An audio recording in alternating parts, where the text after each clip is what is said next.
Hey everyone, before we dive in, I wanted to share something exciting. You can now send us a text message directly from your favorite audio platform. Yes. So whether you've got a question, want to give us feedback, or just want to share your thoughts on the show, I'd love to hear from you. Look in the show notes at the very start and you will see the phrase, send us a text. Click that link, send us your message, and that's it. We can't wait to read them. Now, let's jump in with this episode. The athletic trainer from Tennessee come down, and comes down the scores table, and she goes, she's kind of going like this. I'm like, going, hey, can I help you? You're looking for somebody. She goes, I'm trying to find the public address announcer. And I said, oh, yeah, that's me. I said, what did I do? Today on the Sideline, I'm talking with the Memphis Tigers football and men's basketball public address announcer. Geoff Mack is up next.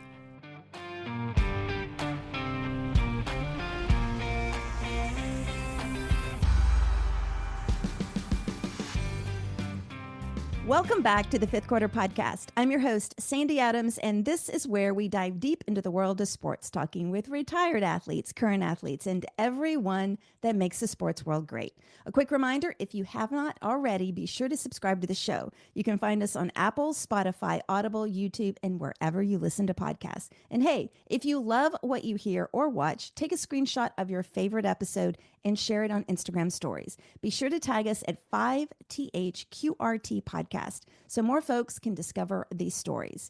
To learn more, visit our website at 5THQuarterpodcast.com. Now, grab your iced tea or your coffee. Get ready to be motivated and inspired because this is where the real stories are told. Today on the Sideline, we're stepping behind the mic with a voice every Memphis Tiger fan knows and loves. He's the energy in the stadium, the hype man with the golden pipes. Geoff Mack is a longtime public address announcer for the University of Memphis, Tigers football and men's basketball teams. From the Liberty Bowl to FedEx Forum, his voice has become a soundtrack to some of Tiger's biggest moments. But beyond the mic, Geoff is a story of consistency, passion, and staying ready for the call. We're talking about how he got started, what it takes to deliver under pressure, and what it means to be the voice of a city's team. I couldn't be more excited to welcome to the show Geoff Mack. Geoff, welcome. Thank you so much. What an introduction. Thank you for even considering me to be on this. Thank you. Well, I always like to tell people how we've met, and we've actually not actually met in person, I Not don't physical. think. Yeah, No. correct. But I've listened to you for the past, gosh, I've been back in Memphis for 5 years. I've listened to you for the past 5 years. I am amazed every time at how you just find the rhythm for everybody's name. I'm excited to have you on the show. I think it's interesting what you do and how you got started and all that kind of stuff. So we're going to dive into that. So let's talk about where you grew up. Where are you from? Sure. I'm from Laramie, Wyoming, born and raised, and lived there for about 30 years. So uh, it's it's weird to be here still, because for the longest time I was like, "Oh gosh, I'm probably gonna, sit back and retire someday in Wyoming, and just gonna live there, not even move and all that." But that's the beauty of life. Life will throw you so many curveballs, and you'll never know where you're gonna be the next day. And but yeah, Laramie was just. It's home. It still will be home, but Right. Memphis where it's at, and I love it out here. I will say I took a road trip, like, gosh, 15 years ago. And Hmm. one of the stops was through the entire state of Wyoming. And I just fell in love with the whole state. I've been to Laramie and it's everything. It's just, I call it God's country. It really is. It's just incredibly beautiful. So I did have, I saw that you were from Wyoming and I was kind of excited about that and finding out about your story. Did you grow up playing sports? I did quite a bit too. From regular sports like baseball and soccer. I was actually heavy in gymnastics too until Really? about junior high. Yeah, and I think what happened so many of these sports growing up, it allowed for me to be better on different sports. So like Sure. baseball, I could, if I was playing first base, I could stretch out and get that guy at first. And soccer, that's all you're doing is running. Right, right. So yeah, and gymnastics was a great. It wasn't bodybuilding, but again, you're stretching, you're doing all Mhm. this stuff, and so all these sports, including golf later down in life, it was just I like to be active, and I loved sports so much that, sooner or later you just realize you're like going, okay, well, I'm never going to be professional, but you are passionate about it. So and I think we'll talk about how public address announcing has come uh towards where I'm at now, how much, being involved in sports and doing the actual sports. um Unfortunately, I wasn't really good at basketball. I loved shooting the ball, but Right. dribbling, yeah, I was okay. And, doing the other things. I tried that in junior high, and uh, played on this, kind of a pickup league. And I was more involved in who had possessions and Right. how many fouls was on this person, and they would throw me the ball and say, all right, Jeff, run this play. I'm like, oh yeah, I guess I got to play some basketball here and all that stuff. But it was funny to have the officials actually come up to me and going, that's a jump ball, who's got the ball? I said, oh, the red team is. And they said, how did you know that? I said, don't you know that you're the rule Right. guy? So, but yeah, sports is it's been very important in my life, and I think that's where it all started, is, when I started playing sports back when I was a kid. So what was growing up in Laramie like? Like what was like what were some of the, other than sports, what were the things that you had to do? What you think about it is that, being God's country, you want to Mhm. be outside, but I wasn't really an outdoorsy type of guy. But people loved hiking, they loved skiing, Yeah. they loved hunting, they loved all these things out there. My outdoor time was basically out on the soccer field playing Right. soccer, playing baseball on a baseball field. So, um, again, sports was just one of those things that just revolved around what I did on a day-to-day basis.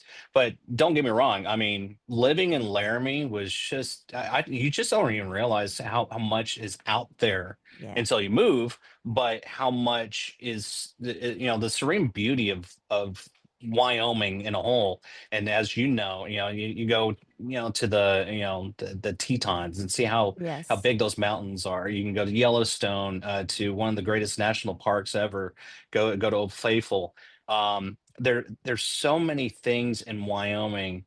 Even though it's so desolate, there's more antelope than people in There Wyoming. is. So you're like, you see an antelope, you're like going, "Oh, nice to meet you."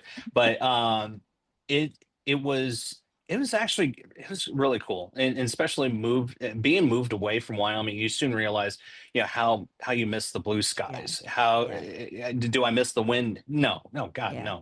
no. Do I miss the 20 below wind chills? And, No. and no, absolutely not. And there's sometimes here in Memphis that you're kind of reminded of that, and you're Yeah. going, yeah, do I really need to go back now? But growing up there was great. And Laramie is such a small town. I think it's like 31,000 right now, Oh and yeah. being the only 4-year college there, a 4-year university there too. It was really cool to have them there, the University of Wyoming. We don't Mhm. have professional sports. We don't have Really? anything. No, no. Oh, I mean, oh, they, you mean okay, in general, yeah, in the fifth city. yeah, like you have the Denver Nuggets down in Right. Colorado, but that's a 2.5-hour drive. Even though that you would probably fixate yourself to it Right. being a professional sport. Same thing with the Broncos, the Avalanche, the Rockies. It keeps going on and on. That's your professional side. Laramie had a 4-year university. That's Mhm. what we really revolved upon, growing up, being our professional, Right. sports to be revolved around. And so, when I was growing up, we used to have University of Wyoming Cowboy baseball there. They do these little camps during the seasons, right before they started the season, and I remember being involved with that, and it was really cool. And like, looking up to the player and like, oh, I want to be a baseball player just like you when I grow up. So it's yeah, it was really cool to grow up there, and just be involved with anything Right. that was around Right. Laramie. In some aspects, Laramie is kind of like Memphis. Hmm. Because I mean, before the Grizzlies came, Memphis, the University of Memphis was really the only sport here. Correct. So, in some ways, it's kind of comparable to that. But obviously, you came after the Grizzlies were here. Right. Yeah, yeah, I think it's very comparable. And you think about it too. Well, we'll think about our friends down in Oxford. Mm-mm, Um, they don't have a professional sport, but no, again, even Oxford's even a smaller population than right. Laramie, which I found out. And so, uh, again, I think there's a lot of kids when they're growing up, that's what they do. Yeah, They will attach themselves to who they know best, and I think it's not just an age thing too, because they're closer to age with college and university students. But the professional side, you see them on TV. You right. go to the big arena and see them all that. But yeah, Memphis, I think a lot of people when they grew up were in the same boat as me, and they'll remember the Elliot Perrys, the Penny Hardaways, and yes, yeah, you're raising your hand because exactly, it's the same feeling that you're Right, feeling, and you attach yourself because that is your professional team. right. I mean, when I came to Memphis in 1986 to start college, and that was when Larry Finch started as head Hmm. coach. And, for 10 years, this, I was able to witness a city that just basically came together around Tiger basketball. Like Hmm. that was it. So, it's just something that I remember, and I miss those days. We have parts of them now, but I miss those days when the whole city, that's it, just was, obsessive. Everybody was obsessed about what the Tigers were doing and all that kind of stuff. So, where did your love of announcing come into play? Well, the love and announcing actually is all because of my older brother George. He was he loved just doing things. And Mm-hmm. so because I was in gymnastics, he was in gymnastics, I was in gymnastics. He was doing soccer, I was doing soccer, so on and so forth.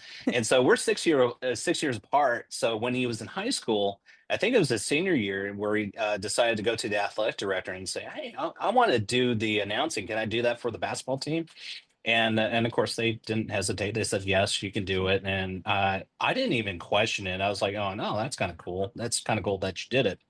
Well, come to my sophomore year in high school, I loved just following what my brother did. Sure, And so, sure. I mean, he is my hero, and I was like going, "Oh, okay, I want to do this public address announcing like you did." And so I went to the athletic director at the time. I said, "Do you mind if I go ahead and announce?" And he said, "Oh no, I think that'll be a great thing for you to do." So they throw me the microphone, and I'm about ready to announce, and out comes nothing. Mic is on, nothing comes out, and whoever was doing the scorebook right next to me and says, "Jeff, you're on," and he kind of nudges me a little bit, and you hear, "Ladies and gentlemen, welcome." And it was a funny moment that I soon realized that it takes guts to Mm, do that. Even though I think Laramie High School gymnasium probably maybe like 100 right, 200 seat capacity gymnasium, but in the mind of a 16-year-old, I mean, you're thinking that there are a million people there. Nerves are something that you just get over with. And it's funny. It's just like going, gosh, I'm nervous to do this interview with Sandy Adams. I don't know what I'm going to do. It's I think that the human emotion when it comes down to it is that you come to that crossroads saying, do I take this path and just be sure, nervous all the time, or be confident, go ahead, talk, tell people what you're really feeling, tell just like how we're doing this interview. It's just right, that's all we're doing is talking. So when it came down to it, a lot of times, of course, when I'm doing the public address announcing, I'm just reading off a script. But when sure, it comes game time, of course, then I become a true public address announcer. I'm announcing what's going on, how many fouls are there, right, and of course, with the marketing, you're reading script with all the advertisers that are being sold by whomever, the high school, the university, sure, so on and so forth. So, um, yeah, it was great to follow his footsteps. And in Georgetown, he didn't consider it as a career. Yeah, I think he just did it in high school, and that was it. right. But after that, the state high school basketball championships were there at in Laramie, and they utilized the University of Wyoming's arena auditorium, their multi-purpose gym, and I think they used our high school as venues for the 3A, 4A state championships. And I got a phone call from the university and saying, Geoff, I think it would be an honor for you to do some announcing. And I said, I would love it. I think I did 12 games.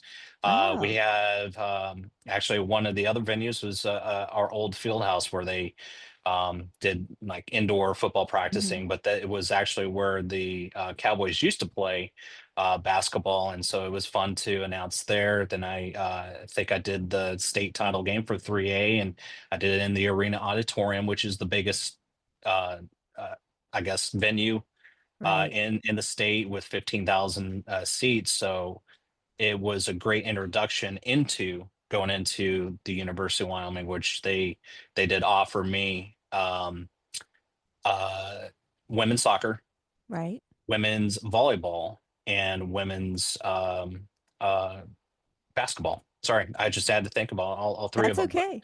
But no yeah, men, they I they didn't offer you any men's teams.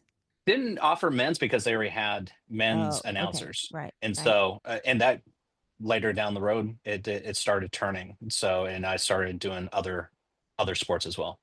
Okay, so I have a question. I actually have Mhm. several questions. Okay. So, did you ever practice those, like the first times? Did you ever like practice how you were going to say things or anything like that? No, absolutely. That is something that's funny is that I think there's been a couple people that have asked that and said, "Do you actually practice names?" And I'm like, "No, It just I comes don't." out. It just comes out. I think the only times that I've ever practiced, and I'm being very serious, and I think this one you'll probably understand. When we had Ko Derichi Akabundu Ehiogu, I think I Yes. have to practice that one down a Yeah. little bit. So thank you, Penny, for getting him here so I can pronounce his name. And the funny side of the story is that Grayson, my 11-year-old boy, when he didn't have aspirations on become a public address announcer, but I had my scripts down and I had the pronunciation guide Right. for KO's name, and he said it Oh without my any gosh. problem whatsoever. I was like, "How'd you do that?" And he goes, "Oh, I just read your pronunciation guide." I was like, Yeah. It's "So just do that again." And he said it again. I'm like, "Oh, wow, that's pretty good." And Grayson had the chance to go say it to him, and KO went, "I don't think anybody said it that perfect ever." And I was oh like, my god. "Grayson," I give him a high five. I was like, "Good job for you." So KO and you'll laugh at this one. Penny Hardaway. I had to prepare myself for the first time ever that Penny was going to be announced at Memphis Madness, first year Right. as a head coach. Right. You'll love this story. And I hate this story because it's embarrassing, but No. I We're love all telling it. we're all friends. We're all We're all friends. friends, yes, even the people that are watching. So to prepare it, I think it was Mark Giannotto or Jason Munz, Right. the reporters for the basketball team. They said, "Are you ready to announce his name?" I said, "Yeah, I think I'll probably have to, sit down, kind of prepare myself for it because Right. it's a big moment, and Right. we sold out FedEx Forum, and it was going to be a special moment. And when the moment happened, we had a video, and the video was playing, and you could hear just people starting cheering, getting Yeah. louder, and all that stuff. I was like, going, "Oh boy, I have to be a little bit louder than what I was preparing," which is very simple. It was just Penny Right. Hardaway, Right. very simple. Well, when the video ended, the crowd was pretty much at a fever pitch because I couldn't even hear myself. I was talking into it and saying, "And now, ladies and gentlemen, please welcome." I couldn't even hear myself here doing that. I was like, Oh my mentally, gosh. I'm like, I have to be louder Yeah. than the mic and everybody here because this is a big, huge moment.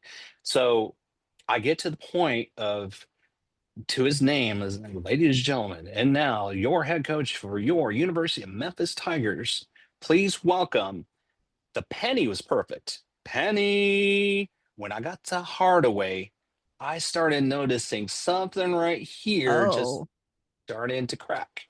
So I went through my second puberty in the Hardaway, and it was something like Penny Hardaway. No one heard it at the No, time. yeah, People nobody were did. happening, and everything was great until the university did a recap video, and Gary, who was our video coordinator at the time, he used my audio during the video, and you could hear it. You could hear it clear as day. Oh, And I went, I'm going to live with that all my yeah. years that I'm here on Earth. But I'm so glad that I was part of that because it was genuine. It was so Mhm. in the moment, and you know, did Coach deserve better? Of course, because that's why. If there's something I prepare each and every game Right, is to make sure I right, nail Penny right. Hardaway's name. But when we recap that, and you can probably find it. Please go find it and start laughing about it. But yeah, Penny Hardaway is actually one of those names I actually prepare myself for So now I believe you put in Anthony in between Penny and Hardaway, correct? because that is his name. Yes. Yes. Very rarely will just say Penny Hardaway Okay. because to me it's Anthony Penny Hardaway because Penny is Exactly. his nickname. So Anthony Hardaway. It just sounds weird just to say it, Yeah. but Oh, I, I, as a I, formal introduction. and I just made a mistake there. I corrected. Yeah, I said Penny Anthony Hardaway. It's Anthony Penny Hardaway. Yeah, it's all right. Yeah, he's our coach. Coach Hardaway. There you That's go. right. That's right. That's right. Do you ever like warm up your vocal cords? Do you do like any hot tea? Like, do you do any of that? Because you have to talk for what, 2 hours? Or Two- if we're playing that one game that went on for like 3 hours, like with all the fouls and everything, the longest. uh, I think you said the longest regulation game you had ever participated in was like Something two, like that. 2 or 3 years Yeah. ago. Um For that game, well, there was a women's game that went to 5 overtimes. I remember that. My voice was fine after that just because, I mean, even though you're very excited, Right. you're, Right. using a lot of your vocal cords. I remember the end of the game. I think I was more tired. Excuse me, I'm more tired Sure. than my vocal cords being that way. But being at FedEx Forum, and when you have a lot of crowds. They're there for the Houston game. They're there for the Ole Miss game. They're there for Right. the Tennessee game. Do I prepare my vocal cords? No, I probably do need to, but there's a lot of times where I'll listen to like the radio. I'll sing Sure. along and maybe warm up the vocal cords that way. But I don't. I'm not driving around going, and now, ladies and gentlemen. A lot of it is just I get there, I go through script, I just read, and when it's game on, it's game on. And going back to, like, do I prepare any of these names? I don't. I'll probably read it and say, okay. I don't even say it in my head. It's just, it comes out. Sure. So like Keo Dorichi Akabundu Egugu, I was like going, how do you do that? And I said, well, I'm just going to have to announce it. And Yeah. so, and of course, it was just funny just to announce KO as just the whole name of his Right. name. But then I don't like to shorten anybody else. It's just like Anthony Penny Hardaway. You Right. have to say the whole name itself. So, but yeah, no preparedness. No, if there's anybody that's doing any type of announcing or anything else, yes, hot tea and honey. Got to put the honey in there. Then once you drink that tea, take that honey again and just douse the Right. honey as it lubricates the throat. So, but yeah, no, I go in, I'm just ready. Put me in. Has there ever, well, besides that, has there been a game where you just felt like you did the worst performance ever? Yeah. There's been a couple of them. I think not of recent, but when they brought me on board in 2013 to take over for the Tigers men's basketball team, uh, I had a way of doing the starting lineup, but I wouldn't put him in like a numerical fashion. I would just, notate who's going next and Right. and and be done with it. Well, I think it was like my second or third game. It could have been the first game. I don't recall, but I do recall skipping over DJ Steffen's name. And it was something that I didn't catch, and Right. I just announced all the names and kind of put my seat to where I need to go and get ready for the game. And then they said, "You didn't announce Stefan's names." I'm like, "I did what?" It really it put me off for a second because I was like going, okay. Then I announced it when the teams was taking the court and everything Right. else. But I remember some certain people that were out there going, yeah, you didn't do such a great job. You didn't announce his name and everything else. I said, yeah, I'm sorry, and then just human error, whatever. But Yes. that's the beauty of it is that yeah, you learn from your mistakes. And now I actually do a numeric. I put a one by this name and a two by this name, and so if we go in order, Right. uh, by whatever order that we decide to. Does PJ Haggerty go first? Does Right. um Tyrese Hunter go fourth, whatever it is. And so, yeah, I mean, the mistakes are going to happen, and I know that Sure they're going they to are. happen. Yeah. The voice crack, and Yeah. it's nothing that you can do about it. But then again, that what makes us stronger, what makes us better, is to learn from those Yes. mistakes and just make it better next time. Exactly. I mean, you have to start somewhere, and we're all human, and things are going to Mhm. happen, and it's just how you go forward and make the best of it and learn from that. So I want to know. Okay, first, what did you go to college for?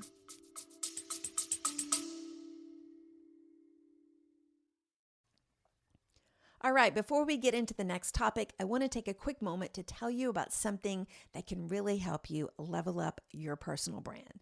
I've created an exclusive new book called The Visionary Personal Brand Playbook.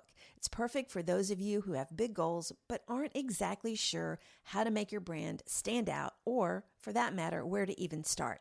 It's packed with actionable tips that you can start using right now, today. If you're interested, head over to my website at sandy-adams.com/playbook and grab your copy. Now back to the show.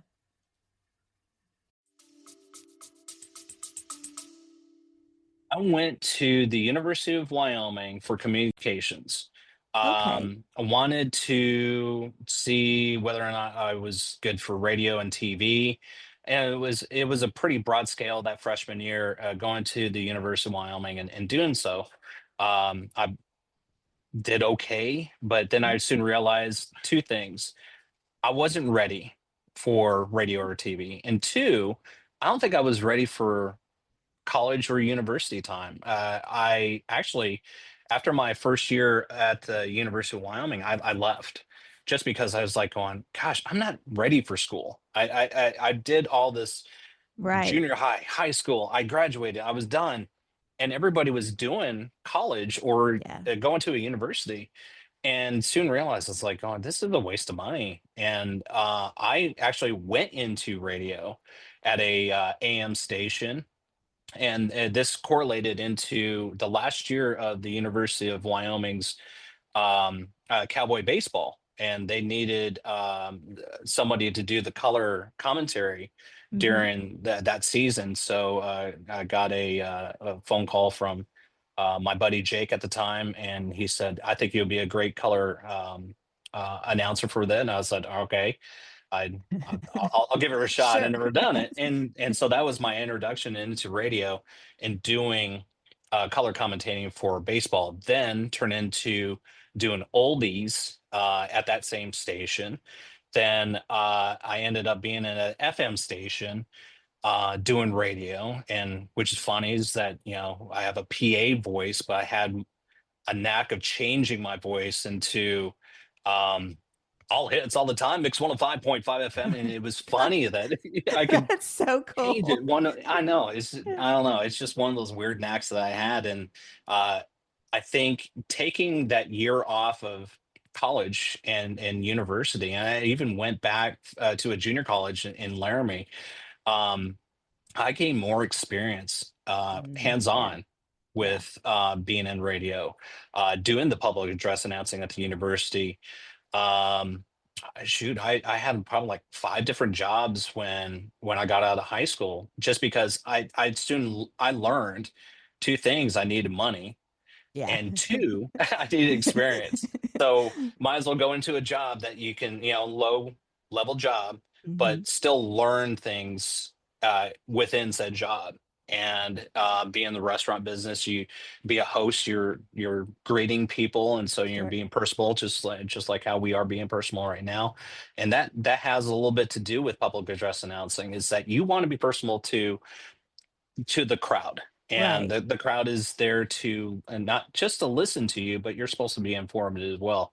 And as long as you're clear, precise, and uh, very understanding as you're enunciating every single thing that comes Yeah. out of your mouth, a lot to do with what my upbringing after college, after that 1 year of college, has amounted to where I am today. And then would I change anything? No, I wouldn't, Yeah. because again, I would be missing some type of aspect in those Exactly. years. Exactly. So, okay, question is, how did you get to Memphis? It's always a woman. It's always a woman.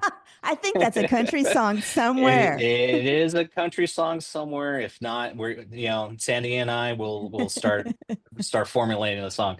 My wife, Jennifer, she grew up here, actually, here in Memphis. She graduated from the University of Memphis in the chemistry department.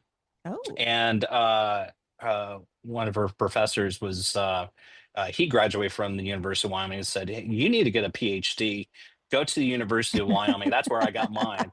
And so she didn't know Wyoming. She didn't know. I think she just knew it was a rectangular state, and that's about Right. it.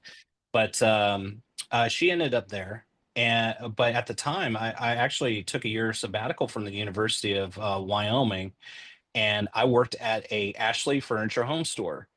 The only other Ashley Furniture Home Store that she needed to get all of her things for her apartment were in Cordova, Tennessee. So she went there, found all the furniture, and said, "Okay, I got to call Laramie, Wyoming. They're Ashley Furniture Home Store." Guess who answered the phone?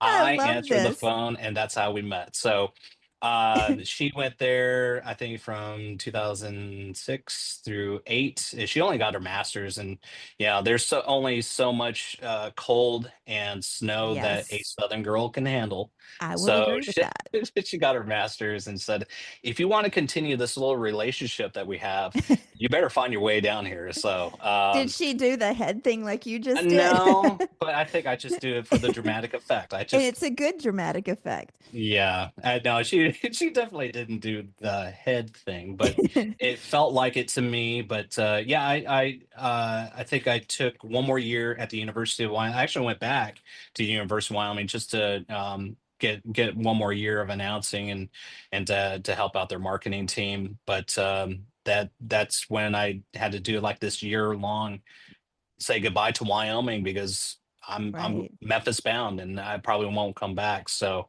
but yeah, Jennifer was the one, and actually her family was said, "Well, you're going to Wyoming. You might as well bring home a cowboy." And so she did. She brought home a Wyoming cowboy.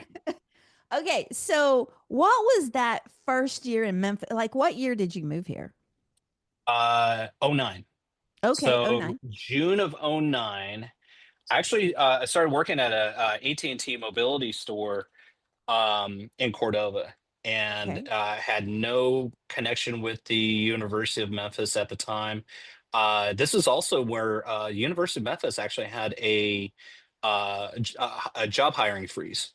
So I was trying to Hmm. transfer from the University of Wyoming to the University of Oh yeah, Memphis, yeah. and because of that freeze, there was no way that I could go from marketing team to marketing team, Right. or to announce, which was fine, because it just got me here, and I knew I had a new life to live. I have a family, and Right. a future, in-laws, and it was something that I was totally in grips of. And so I just sitting there going, "Gosh, first year without announcing anything, and I guess my career is over for right now." Well, sure enough, I get a phone call probably about a couple of months down the road, and it is Carrie Yurdy, who used to be the volleyball coach at the University of Memphis. She moved to the University of Wyoming to become Okay, the that's pretty volleyball coach funny. there. She had, or she was getting a phone call from the university here in Memphis saying, "We need to get in touch with Geoff Mack. We need a announcer for women's basketball." My phone number was on record at the University of Wyoming. Everybody had it. Well, Right. of course, where do I work? AT&T. I got rid of that Wyoming phone. That phone number was non-existent. And so one way or another, they found me. Okay, And so how did they know about you though? uh, I had Brandon Hayes was the marketing guy at the university uh, the year before I came here. So that would have been '08. Right. And I think I met him, Ah, okay. gosh, I want to say a year before that. So he was in marketing, I was in marketing. Right, right, And my wife was from Memphis. He was working for the University of Memphis. right. So it was just more of, hey, Brandon, my name is Jeff. That makes Oh, sense. That makes sense. yeah. And that the year before is when, Calipari, it was a home game. We were playing Georgetown, and we were there for I think Christmas actually. And I got in touch with Brandon and said, "Hey, Brandon, I'd love to watch a game. I'm not asking for free tickets. I just, is there any way I can get tickets?" He goes, Right. "I got you. I got you set. I got you two tickets. Just come on down." And so I'm more I do a lot of analysis at games. I don't really sit there and going, "Yay, go team!" I'm like going, "Oh, so they announced that. Oh, they use that song. Oh, that's cool. Oh, That I yeah, like I that video see. more." So Yeah, I'm watching the game too, but I'm like taking notes on how they do it so I can right. bring it back to University of Wyoming. But sat in the nosebleeds. I could touch that wall in Oh, the back of yes, yes. FedEx and all that stuff. It was scary to me, but yeah, that was my introduction to the university. And so that's where I was trying to get to, was to through, and not through just Brandon, but through other channels, Mm, and see if there was that opportunity. It wasn't, but yeah, it wasn't until Carrie called me from Wyoming and said, "Yeah, they're trying to get in touch with you. Is this your phone number?" I said, "Yeah, this is my phone number." They said they need a women's basketball announcer. Are you up for it? I said, "Let me check with my wife. Hold on one second." And so I told Jennifer, I said, "Jennifer, is it okay?" She goes, "Oh, I think that's a dream come true for you, isn't it? You aw, want to keep going." And so, yeah, '09, I kept on doing announcing. So I was the public address announcer for women's basketball, and did that for until 2013. Actually, even further than that, because I had to encompass um, uh, different sports at that time too. So yeah, it was really cool to just to right. keep going from the University of Wyoming to doing games at the University of Memphis. So let me ask you this. That Hmm. aside, what was your first year living in Memphis? Like, was there any, because obviously you had visited before, Hmm. but was there any like adjustment period or anything that living here kind of showed you that visiting did not or something? It's culture shock is a key word that a lot of people use, because yeah, again, I lived in Wyoming, coming to the mid South. Yes, I knew kind of what was there and Right. what Memphis was all about, and of course, I was here during Christmas time, so I didn't get really a chance to endure the nice summer heat and humidity that we had. But if there was an adjustment, was that, anyways, all the stuff that I had packed up uh, from my journey from Laramie to Memphis. It was actually, I think it was snowing when I left, and in my 2-day trek to Memphis, all I had was winter clothes. I didn't have any of my Oh my summertime God. clothes, and so I couldn't get moved into our new house another 6 more months or something like that. So we had to Mhm. go into storage and go find some summertime clothes, because I Yeah. think it was 91 and with a heat index of almost Yeah. 100 when I Yeah. first arrived. And I was Yeah. like looking around going, "Yep, I got long sleeves, I got jeans. This is not going to Yeah. work." Yeah. So let's talk about this. I usually throw this in at the end, but I want to throw this in the middle. What do you Mhm. see as your value today? My value today is pretty interesting. Is that I didn't see much of value. You don't look into yourself and saying, "Gosh, Mhm. I'm a public address announcer," Sure. or some people going, "Oh, I'm such a celebrity because I do all the announcing, all that stuff."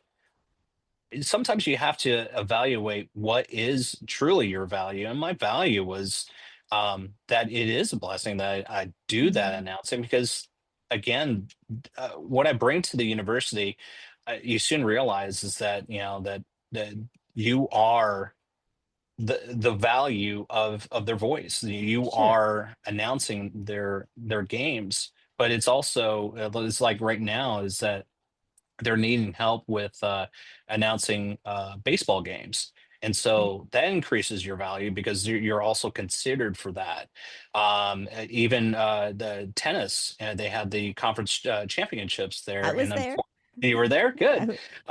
It's an honor to get those type of phone calls, text Yeah. messages, and under consideration because that means you have so much value towards any company that you work for, Mhm. and that really it humbles you. It soon realize that you put in all this hard work, that your value has risen, that you amount to more than you ever imagined.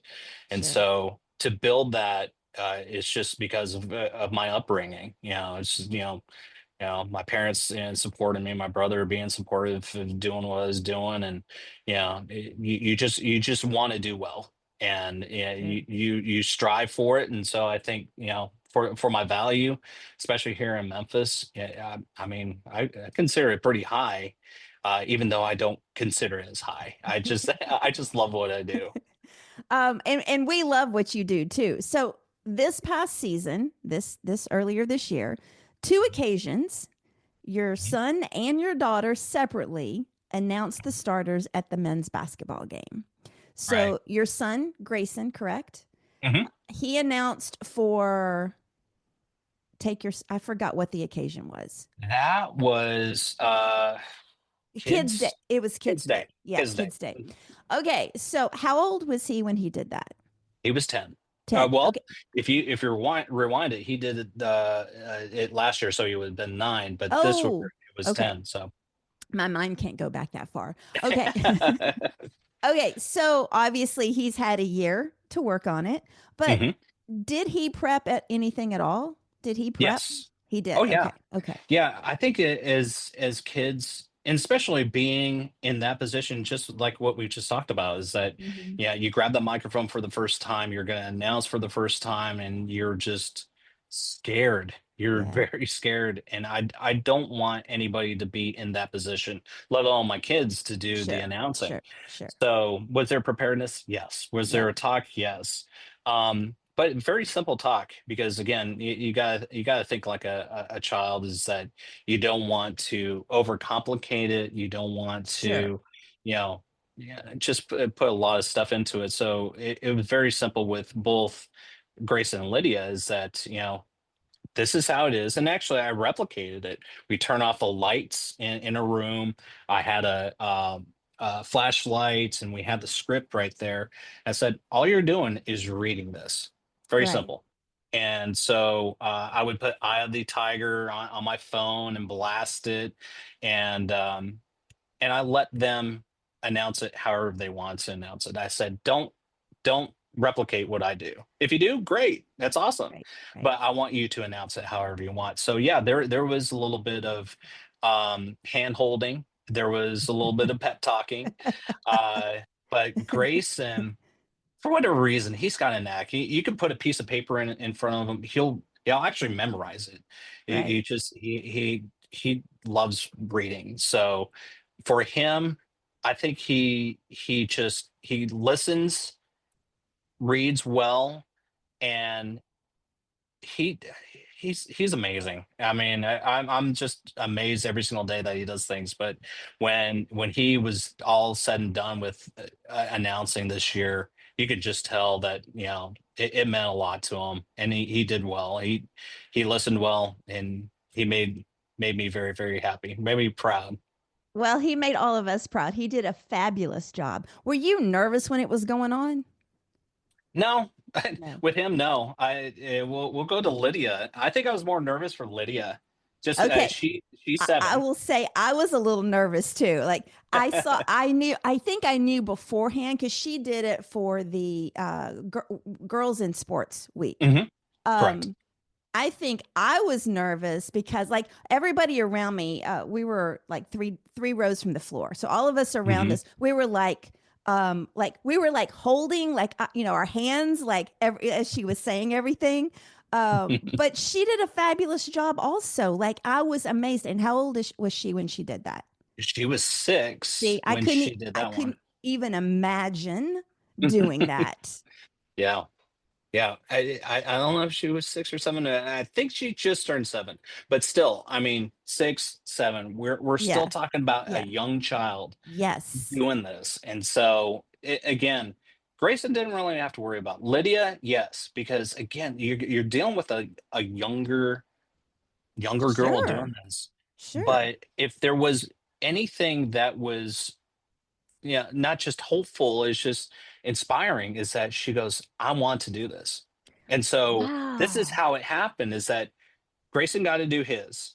Yeah. And came home, and we all said, "Oh, good job, Grayson! You did a great job." Lydia goes, "God, I want to do it someday." I'm like, Oh. "Really? Okay." So I think I went to the university. I said, "Hey, Grayson did a great job. Thank you so much for allowing them and all that stuff." I said, "Just to let you know, Lydia's ready whenever you're ready." Got a little competition going on Yeah, now. no competition. Yeah, I think Lydia just want to see if she had the golden pipes basically. But sure enough, they to celebrate that Girls in Sports Yeah, Day, is that they said it would be kind of cool it for would. Lydia to do it. And I was like, "Are you serious?" And they said, "Yeah, would Yeah. she be up for it?" I said, give me tonight. Let me talk Yeah. to her." And so I said, "Lydia, come over here." And she came out of the shower. She had PJs on and all that stuff. I said, "Lydia, I want to ask you something." And seriously, she goes, "Does the university want me?" And she asked that. I was like, going, "Oh, well, hold on one second. Okay. Well, the university wanted me to ask you, would you like to be the public address announcer for their game?" And she does a split. She goes, "Absolutely." And I'm like, "Oh, okay. Well, there's your answer right there." I said, "Okay, I'll let them know." And so her reaction is the same thing as Grayson when I first Yeah. asked him. He didn't hesitate. He said, "Absolutely," or "Yes." And so it's funny that Grayson was very adamant that he wanted to do it, and Right. Lydia doing splits and saying, "Yeah, I want to do it." So I with that, that shows you that they have motivation. They really Mhm. want to be a part of it. And for Lydia, it was actually easier to train her. Really? For Grayson, it was easy. For, for Lydia, because she's heard it. She's heard brother do it. Oh, She's that's heard her true. dad That's do true. it. That's true. So younger kids usually do a little bit better than their older, or they just see what their Well, and older one I does. think young kids also pick up things a lot easier. Hmm. They Like do. foreign languages, young kids pick those up much easier than adults do, which is kind of crazy. Yeah. She did a fabulous job. She was so cute. Did you have to sit her on something? No, but she Okay. she ended up being on her knees on the seat. Yeah. So she wanted to be a little bit higher and all that stuff. I said, you can But sit however you want." So we were holding our breath. I just want you to know that. And when it was over, we were like so excited. We all felt like she was our daughter. Like it was the cutest thing. Not to take anything away from Grayson, but Lydia was just like the cutest thing. So, how did your wife, Jennifer, feel about that? well, she thought it was the greatest thing too. Yeah. Yeah. I mean, it's fun to see as parents Mm, them succeed. And sure. for Grayson, he's heavily into baseball. We love him just to see him hit the ball and catch the ball and I've been watching run your the bases. Facebook feed. I see all their games. Yes. Oh, they he loves baseball. And the same thing for Lydia, is that she's involved with tumbling. She's Right. does dance, and she's going to follow her mom's footsteps and being a Memphis Palm member and all that Oh, stuff. So it's really cool. wait a minute. Your wife was a Memphis Palm? Hmm. Yeah, for a year Okay. and a half. Okay. Maybe we'll have her on here. Ooh, we need to Oh, give her a call. yeah. I'll let you book her. That's what we'll There you talk. I'll let go. you be We'll the talk. booking agent. But I look at both Grayson and Lydia, and I think what not only what an inspiration to everybody in FedEx Forum, but also what an inspiration to other kids.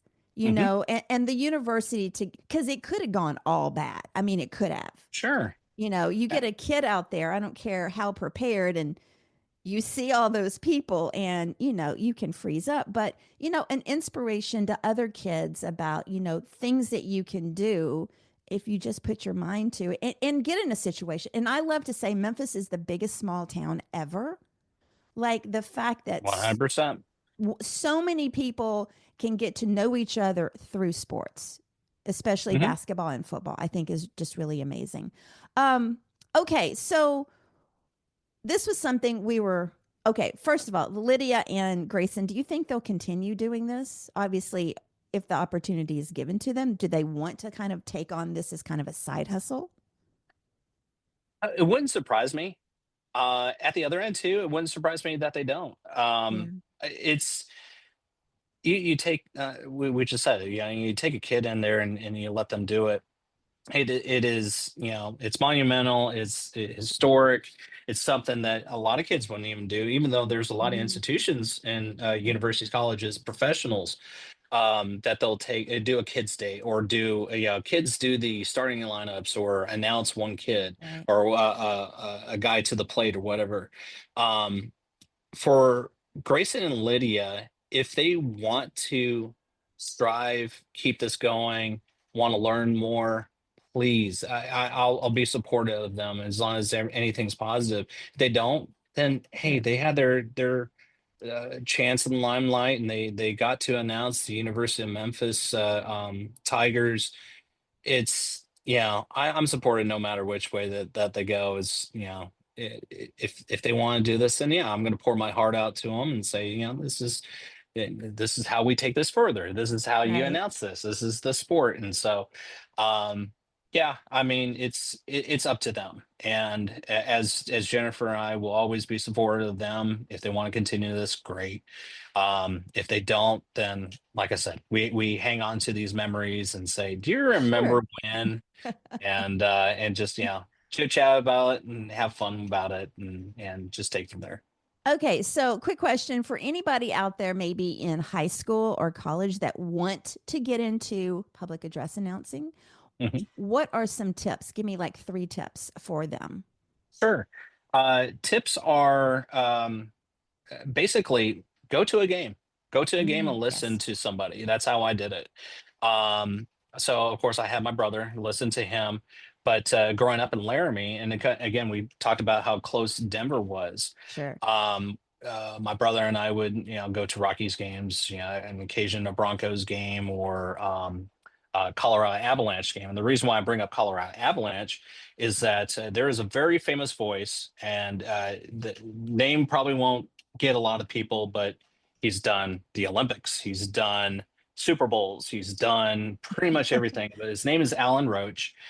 He's from Minnesota, but he worked for, I think he still works for a local radio station in Denver. But Right. he was the second guy at the Colorado Avalanche to do the public address announcing. He's got a beautiful voice. There's something that I wish I could just take that voice and put it right here, but I'm fine with my voice. I'll say that. But Alan's got a great delivery, and once you hear his voice, it's very familiar. So, like I said, you listen to the Olympics, you listen to the Super Bowl, in which a lot of us have. They'll say, and now let's send it to the public address announcer, Alan Roach. um, you listen to that voice, and it's probably one of the best voices out there. And a lot of people will have opinions about other voices that they've heard Sure. and say that no, that's the best voice, or this guy's had the best, Alan Shepard's got the best voice, whatever. But to me, Alan's voice was just it's great. It's what a public address announcer Right. voice, in my opinion, should sound like. So go into a game, listening to it, and basically take it and emulate it. Go home, practice. Right. Practice is the big Exactly. thing. I told you Exactly. that I don't practice names, but reading script, read all the time. Just enjoy it. If Mm. that's something that you want to do, enjoy it and prepare for it. The other thing too is that I've utilized these people online, but Matthew Wallace, I believe is his name. He has a .org out there for public address announcers, Oh, and he's got some great little tips there. So online, you got go online right. because again, Google's there for the greater good to do your It own is. research. It is. And so that's probably the other thing to do. So go to the games, listen. Um, Emulate what's Right. there, but don't just take it all. Just do it in a natural way, and find people online. Again, great research there. You can get some tips there on how to become a better public address Right. announcer. Just like how Jeff Brightwell has notes and everything else, you'll learn Yes. how to do notes, how to spell things phonetically. Yes. You know. I do that as well. If I've got people on here, it's not that their names might be complicated, but my tongue gets twisted sometimes. Mhm. And Right. then you get nervous about it and you're sure to mess up. So a lot of times, if the syllable is different, I'll do a phonetics, I'll write it Hmm. out so that I can do it better. But Great absolutely. tip, Sandy Yeah. Adams, ladies and gentlemen. And I listen to other people, not only doing podcasts, but also announcing and all kinds of things. And, this is my third or fourth podcast that I've done show. So, I've kind of learned what I like and what I don't like and, just kind of go from there. But yeah, all great tips. Okay. So we were talking about this before we started the show because Mhm. you had looked at all the questions I sent you. And I said that, you're the voice of the Tigers. You're the voice of the city, really, the city's team. Mhm. What does being the voice of the Tigers mean to you personally? Because it was kind of took you aback a little, I think. It did because again, it's not that I consider this a job. I consider this Yeah. as a Yeah. hobby. Right. And so when you say it's a job, it's a 9 to 5. You're sitting down, you're doing Right. all that stuff.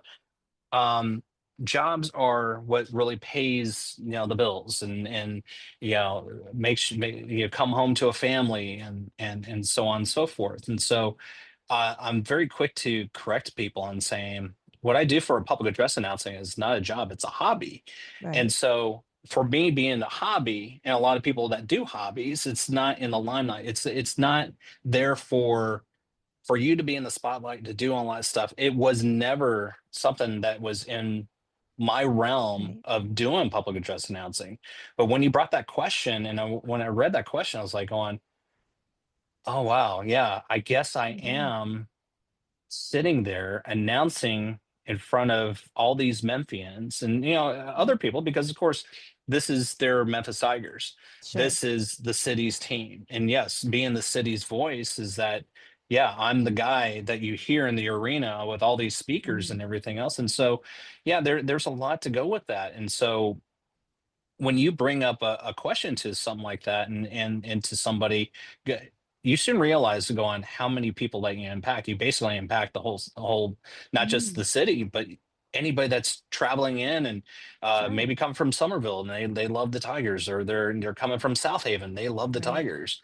And so you encompass a lot of people and people's opinions and what they are coming there. They come Sure. there to Yeah. cheer. But Hmm. again, you're right. I'm more or less a city voice for this team, for the Tigers. And so it's you soon realize going, wow, I got a lot of ears and a lot of eyes on me when it comes down to it. So yeah, it's it's great. I mean, I love it. I love what I do. I just never saw myself going, God, yeah, I'm the city's voice. How are you doing? No, I'm never that. I just love what I do. You should start. No, you should start one of the games off by doing that. Here, I am the city's voice. Hi, Jeff Mack, how you doing? Okay. Someday. Okay. Okay. Okay. So, what is, or do you have one call or game moment that gave you chills? There's been a lot. Um, there's too many, but Sure. Sure. the the one that really comes Yeah, favorite one. a favorite, my favorite, and it had nothing to do here in Memphis, but we'll circle back to that because there's been plenty of them Right. here. But I'll go to the Wyoming first. I'll come back to Memphis. Wyoming. We've never had a home championship in any of our sports, as long as I know, or Oh, at least in wow. my Yeah. lifetime. So back in 2007, our women's basketball team ended up in the WNIT. And of course, the NIT is that you either host or go Sure. to the other place. Well, Right. that whole year, we ended up hosting every single game all the way to the championship game. We almost stumbled in the semifinals where we hosted Kansas State, and it went into overtime, and it was Ustena Pojemska. Gosh, almost screwed up her name there. She hit a three late in regulation and sent it in overtime.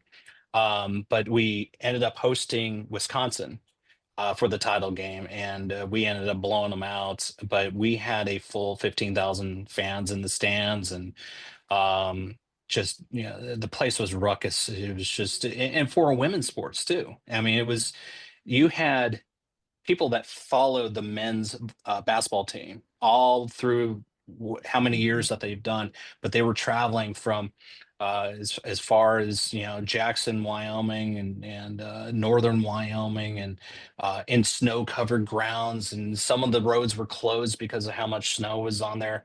So it wasn't that it was just a memorable call that I had. It was because we had the whole state there, Sure. Yeah. and to announce that game was pretty cool. And also the arena auditorium there in Wyoming is a dome, kind of like the old Coliseum here in Memphis. And so back in the '80s, they called it the Dome of Doom, kind of like the Tome of Doom, that you guys always had here. Yeah. But they had a poster of old coach Benny Dees and Fennis Dembo, and it looked like Indiana Jones in the Temple of Doom. Well, they got rid of that slogan, and for whatever reason, it's just like all these things that I interject into the game. When I introduced, right before the introductions of the starting lineups, it said, "Ladies and gentlemen, welcome to the Dome of Doom." You actually had everybody that title game saying it with me. Dome of Doom is really, really cool. Oh my God. And so when you have that interaction with people Yes. and they're helping you. It's like the three call Yes. that you guys now know and love. We took that from Kansas State. Joe Legursky, our women's basketball coach, they played Kansas State, and he came back after the game. He said, "Jeff, I don't know how you're going to do this, but we need to do it." I said, "Coach, what do you want?" He goes, "After every three, the announcer wouldn't say three, the crowd would do it." And he said, like, Jane Smith, four, and the crowd would do it. I was like, okay, I'll work on it. And I was trying to figure out how to do it, and I was like, nothing I was thinking was working. I said, okay, oh wait, I perfect. Get the cheerleaders involved, get the band involved, because they're the two that Yes. have to be That's right. there. That's right. Cheerleaders will cheer. Band have nothing to do during the game other than to play. And so I said, okay, this is very simple. Okay, Sandy Adams, she's going to hit a three. And so I always go, Sandy Adams, four. All you have to do is yell three. Before everybody started doing it. Everybody started three, and They everybody. do. It still do. That's how we did it back here. And when I was doing the women's games, it was you'll love this story. My mom and my stepdad were visiting here at Memphis. I was doing a women's game. They were sitting in the nosebleeds there in the El Marone, and Alex Winchell, who used to hold the most threes for the women Tigers, Mm-hmm. and she like hit like eight or something like that game. She was hitting everywhere. And I was telling the administration, I said, we got to do something about doing threes, and they were Right. like, oh, okay, whatever, yeah, whatever, Wyoming boy. And so I kept on looking at my mom up there. And so it would be Alex Winchell, 4-3. And I would see somebody up in the stands just going like this. I'm like, hold on one second. And I would look down to, the scores table because that's where all the administration were. I said, watch Mhm. this. And so I simply, Alex hits another three. I said, Alex, wind chill four. And I point at my mom and my Jennifer's family and everything else. They go, three. And my 4'11" mom going, three. All that stuff. It was hilarious. But then they go, that's cool. And Mhm. so that's how that caught on. And so not only did the cheerleaders and band here at Memphis caught on to it, is that I give a lot of credit to my mom. Rest in peace, mom. But it was so cool to see her just, inspire that. Then I don't even I think is we got it done in the men's side just because we had you know women's fans going to the men's Right, games, the band knew, and some of the right. cheerleaders knew, and so now it's become a staple, which I hope that people like it. I know that some people don't like it because they're they just like the old school. They just want the public addresser to just say the three and all that stuff. That's no fun, though. That's no It's fun. no fun, Sandy, and I want people to have fun, and so I think it's the interaction that I'm striving for people. Sure. If you're going to come cheer on your team, I want you to be a part of it. And so if you get to be a Yes. part of it, please come on in. Right. I'm gonna stop at four. You scream three as long as you can. So. No, I love that. A quick question though. Is Mhm. there a difference in how you announce for Elma Rome Fieldhouse versus FedEx Forum? Because obviously the acoustics and everything are different. It's a smaller venue, that kind of thing. Sure, and I think that's That's in my reading head. rooms. Yeah, reading rooms is. Yeah, you're absolutely right. Is that when you're doing it in a smaller venue, you might not be as loud. FedEx Forum, you might be a little bit louder because it's a bigger venue. But when Oh, it comes down to it, is that you want to be whatever level that you would normally be for any game, and sure. so you got to think about it. You're the six person there to drive your team to victory, in Absolutely. encompassing as a public address announcer, and you really shouldn't show any favoritism No, either no. way. That's the old adage. That's what my dad used to say. But guess what? No, you are the home team's announcer, and you can show that favoritism. And of course, you hear it in my voice every once in a Sure. while. But there's a gray line somewhere that you can't go over it, and all that stuff. And there's times where I make sure I don't go over it. But in certain venues, for what I was doing at the El Marone, I don't think I ever changed anything going to the FedEx Forum. Right. So, but again, if you only had one person as the in the stands, you might be a little bit quiet. But you have a full 18,000 in FedEx Forum. Of course, you want to be. Hopefully. Hopefully, yes. Yeah, it'll be interesting as we go along. But I know that we took a long way around. But I do want to get back to Memphis. We played Tennessee a couple of years ago. Yes. Unfortunately, we lost that by 10. I had the athletic trainer from Tennessee come down, and she comes down the scores table, and she's kind of going like this. I'm like, hey, can I help you? You're looking for somebody. She goes, I'm trying to find the public address announcer. And I said, oh, yeah, that's me. I said, what did I do?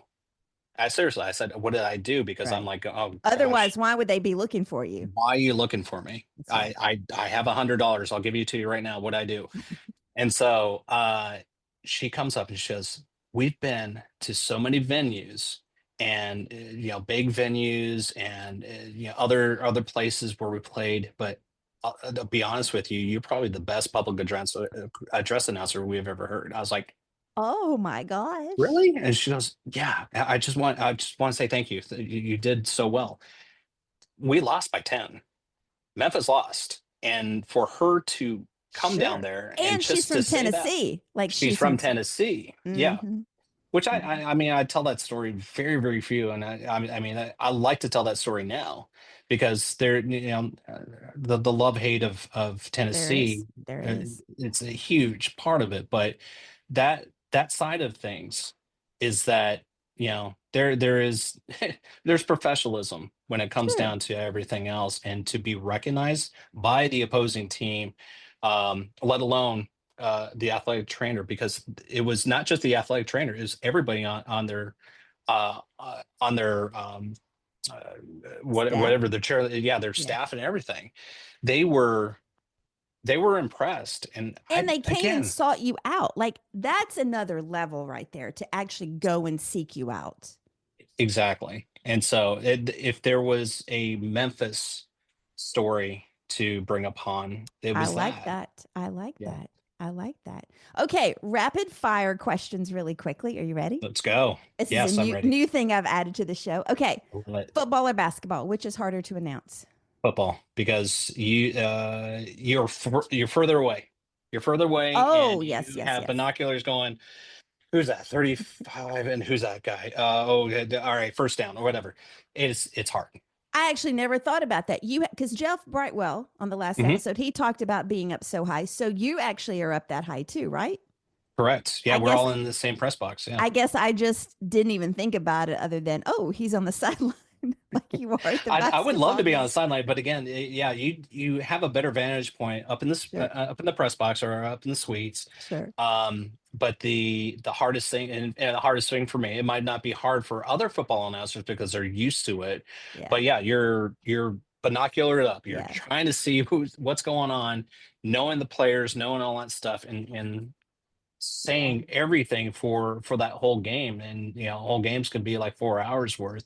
But you got to think about it, football is once a week. It's Right. basically a celebration if you think about it. Every single week, every single Saturday, we all get together. And have a We're party. gonna have a party for 4 hours and go home. That's it. So but yeah, football is harder than basketball to me. Okay. Favorite pregame hype song. There are too many.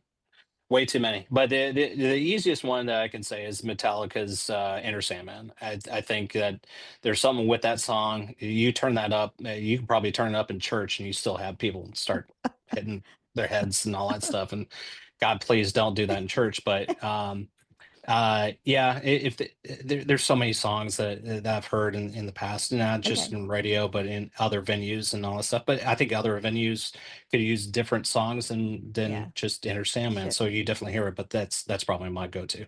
Okay. One word you always have to nail just right. Hard Away. We talked about that. Gotta get that one down. If you don't get that down, your voice will crack. I can just see you messing it up and Penny turning his head and giving you that look. I don't want that look from Penny. I've seen that look that he's given to other players. I don't I want. know, right? I know. Penny, if you're Okay. watching, yes, I practice your name. Well, I'm hoping to get him on the show soon, so we will have We'll, that. we'll, we'll talk to some people for you. Okay, okay, okay. Dream stadium or team that you would love to announce for? This will go back to probably my junior year in high school. Um, the building's not there anymore. And being a hockey fan, and before the Colorado Avalanche actually got to Yeah. Denver, I was a Detroit Red Wing fan, which actually they're big, huge rivals now. But um, Joe Louis Arena was where the Detroit Red Wings used to play. And I never announced hockey, but I loved hockey. And Mhm. so if there was a place, a venue that I always wanted to announce when I first started was that. Believe it or not, FedEx Forum was a place, and guess what? Guess where I announced now. So tried out for the Grizzlies, and I ended up getting second back in 2017 when they did the open auditions, and they ended up giving it to Marcus, and he does a great job, by the way.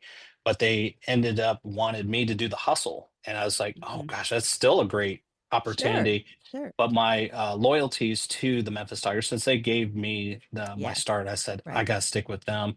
Thank Yeah. you so much for the opportunity, and yeah, FedEx Mhm. Forum is my home now. I love it. Sure. Okay, one fun fact Tiger fans might not know about you.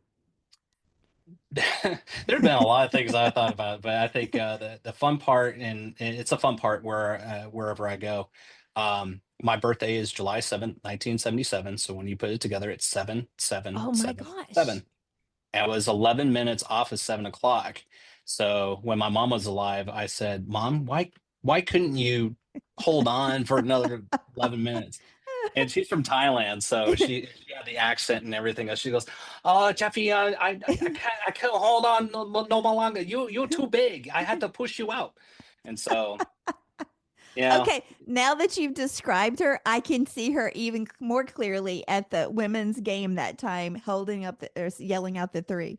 you're welcome. O- That was my mom. okay, so how can people find you or follow you online?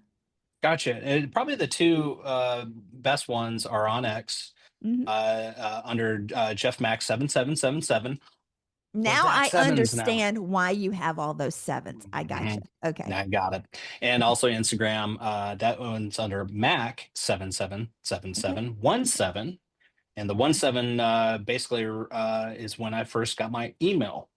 So it's weird how all those sevens work. That is. And for those that are listening or watching, I'll put it in the show notes and also on the, you can see it right here on the screen as you're watching. Okay. And finally, last question. If you could go back and talk to your 9-year-old self, what would you say to him? Buy Bitcoin. Let's be realistic, shall we? Buy Bitcoin. Buy all the lowest stocks you can ever find, right?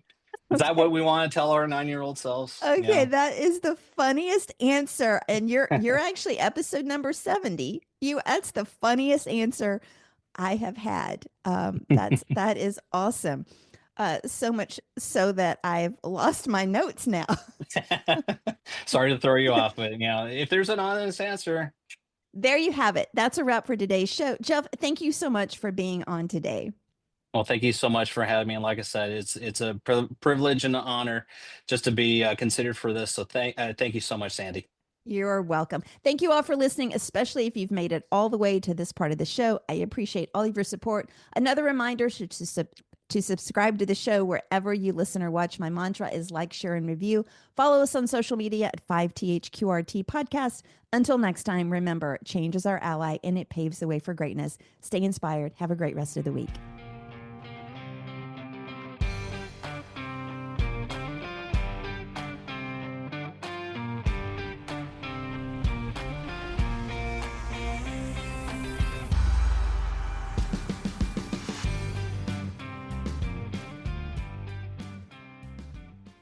Hey everyone, a quick scheduling update. The fifth quarter podcast is moving from a weekly show to an every other week schedule. Thank you so much for your support. I'm excited to keep sharing these amazing journeys with you.